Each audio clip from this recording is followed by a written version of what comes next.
comment réussir à dépasser les 10 000 € par mois dans le filmmaking. Ça fait approximativement plusieurs mois que j'arrive à avoir un chiffre d'affaires qui touche approximativement les 10 000 $. Et j'ai justement décidé d'en faire une vidéo pour vous expliquer exactement comment on peut atteindre ce chiffre en étant un vidéaste lambda comme moi je suis.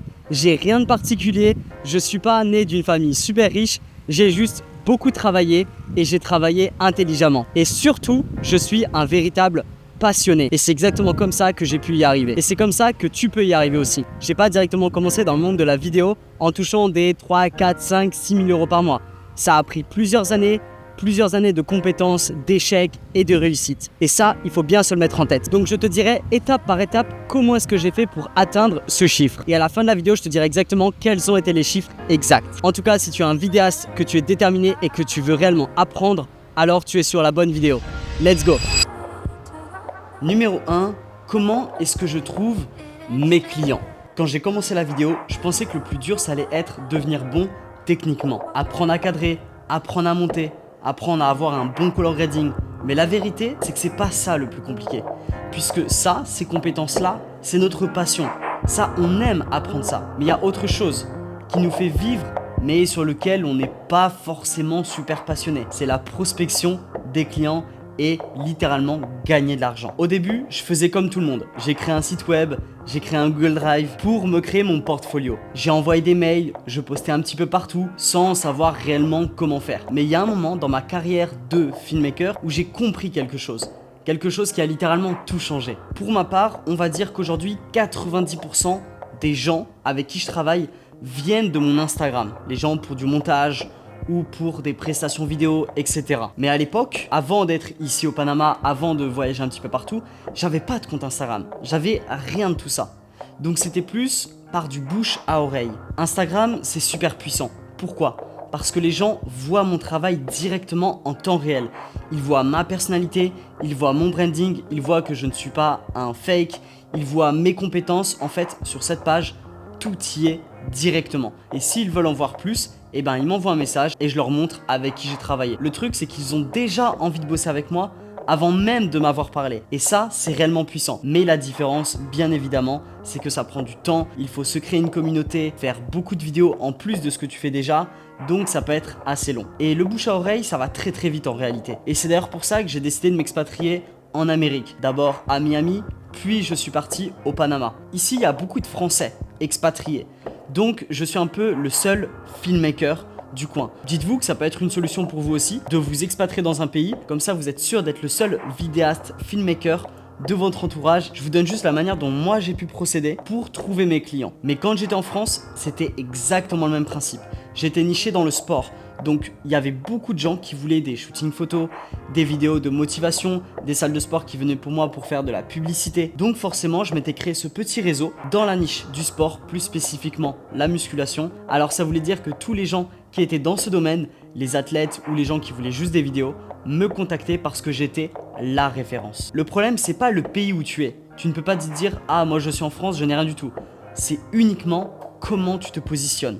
Si tu fais de tout, tu n'auras aucun client. Commence à te nicher dans une spécialité, fais que ça et uniquement ça et tu deviendras la référence en tant que vidéaste. Numéro 2, comment je fixe mes prix et comment toi aussi tu peux le faire correctement. Je pense que ça vous est arrivé aussi. La première fois qu'un client m'a demandé mes tarifs, j'ai littéralement paniqué. Je me suis dit, ça va être trop cher, ça va pas être assez cher. Bon, tu sais quoi, je vais balancer un prix au pif. On verra, il prend pas, seul l'avenir nous le dira. Et dans 90% des cas, je facturais vraiment moins cher, puisque j'avais peur qu'on me refuse. Et moi, je voulais gagner de l'argent, je voulais vivre de ma passion. Aujourd'hui, on va dire que j'ai une méthode simple qui me permet d'être rentable sans bosser comme un acharné.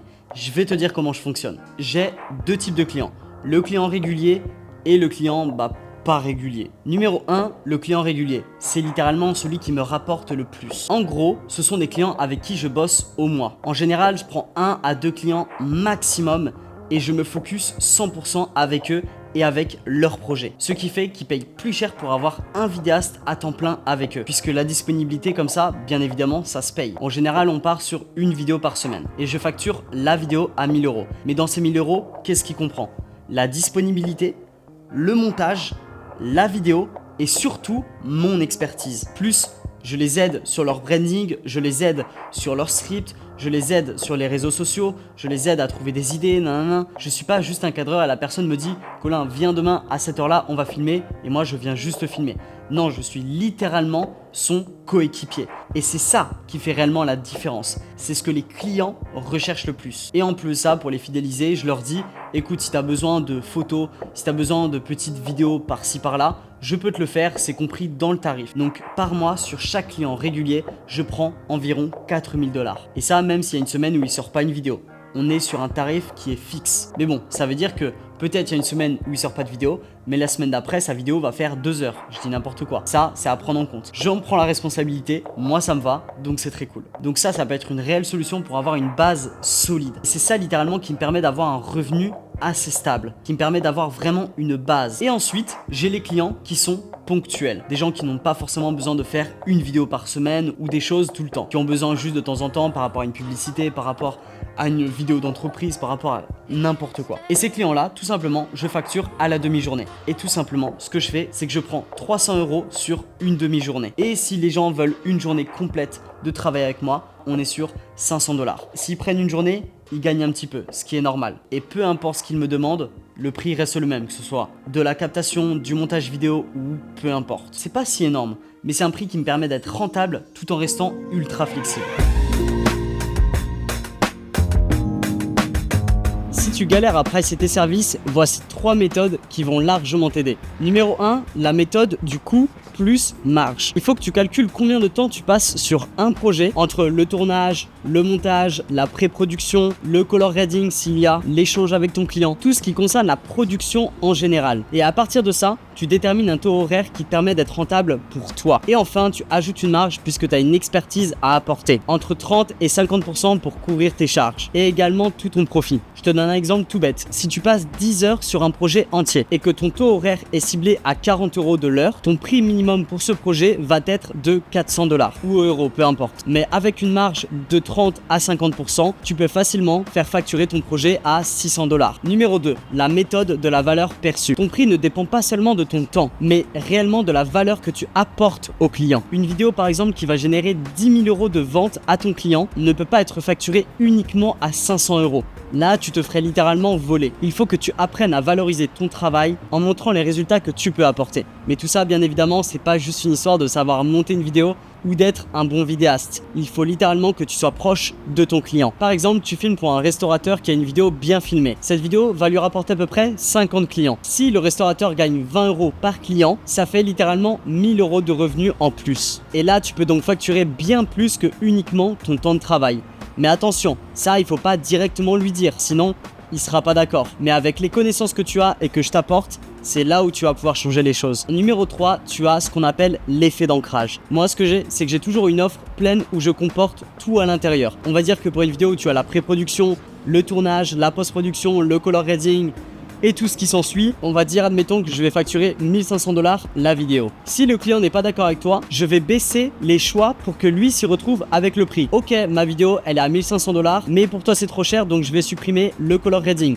C'est dommage puisque ça t'apporte beaucoup de bénéfices, mais comme t'as pas le budget, on va le retirer. Ensuite, il est toujours pas d'accord pour juste 1000 $ la vidéo. Ok, c'est pas grave. Alors le montage sera beaucoup plus chill à ce moment-là. Ça sera toujours autant qualitatif, mais il y aura peut-être moins d'effets. Et encore une fois, il est toujours pas d'accord. Et ben ok, on va descendre la vidéo à 500 $, mais par contre, tu as un tournage qui est simple, basique, avec uniquement du cut pour ta vidéo. En fait, il faut que ton client puisse s'y retrouver dans tous les cas. Mais le but, c'est de lui faire comprendre que ton pack entier, avec tout ce que tu proposes, toute ton expertise est réellement la meilleure. Grosso modo, si un client a un petit budget, je ne baisse jamais mon prix. Je propose toujours une version plus simple.